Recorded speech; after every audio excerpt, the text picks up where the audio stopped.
welcome back to Mama Kwatan's channel. For today's video, we will make easy COVID-19 face mask with filter. Guys, there are two parts in this video. First part is the handmade sewing of the face mask. And the second part is making the face mask with a sewing machine. Okay, are you excited? Let's go!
Okay guys, we're done with our COVID-19 very easy face mask with filter. Okay, so there's a filter pocket here.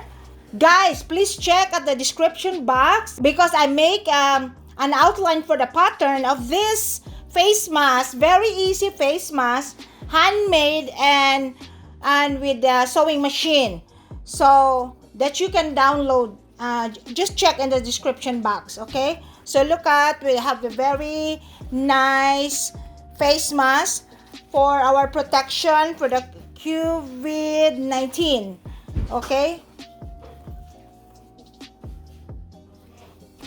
Okay guys, stay strong, stay safe, and let us all pray together for this COVID-19 to stop in the name of Jesus by the blood of Christ, and we will ask for God's and pray for God's protection for all of us and to the whole world and to all our loved ones in the Philippines and all over the world.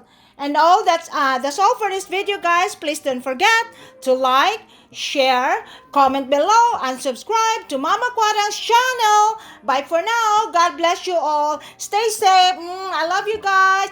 Bye.